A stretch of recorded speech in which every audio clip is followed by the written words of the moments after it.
When we're talking to retailers about e-commerce, they're often convinced that they can't compete with the bigger players. What are your thoughts around that?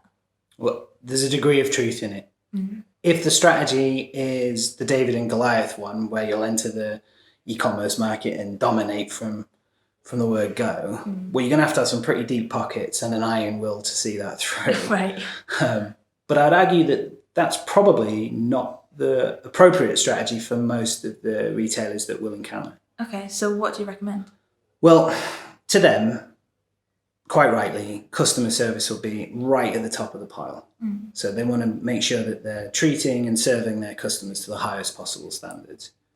But without an e-commerce offering, one particularly if it doesn't have integrated stock, they're not actually doing that. They're not really serving the customers to the highest standard. How does e-commerce help them provide better customer service? So it's how that customer wants to shop. I mean, just think about it from your own point of view. You're thinking about buying anything, what's the first thing you do? Get my phone out of my pocket. Get your phone out of your pocket. Yeah. Visit a website. Yeah. And then in terms of deciding whether or not you'll visit that store, it'll be based on whether it's available or not. Are you going to take the time out of your day to visit a store? Even if that store is just a 10-minute deviation, you stop thinking about them.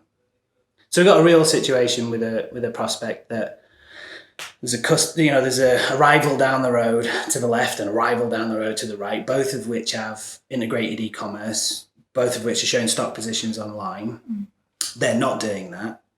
That would be, in terms of what they're offering, a key difference, and footfall is down to that store. So e-commerce is helping to increase the store footfall? Yeah, so you've got deciding whether or not to visit a store in the first place. That's just seeing whether or not what's available is available now. You've got click and collect. So picking up, ordering online for collection in store. Yeah. I mean, statistics are showing, the research is showing at the minute that 20% of all transactions are completed online. In 5 years' time, that's going to be expected to be 33%. Right. And 2024, 53%. And that's what completes online. But I would argue that that's what completes online now, 20%, but far, far more shopping journeys start on a mobile phone. Right. And you don't need to take my word for it, just do your own research.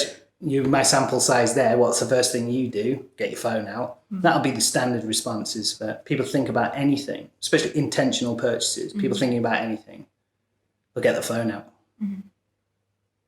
People can't buy what they can't see.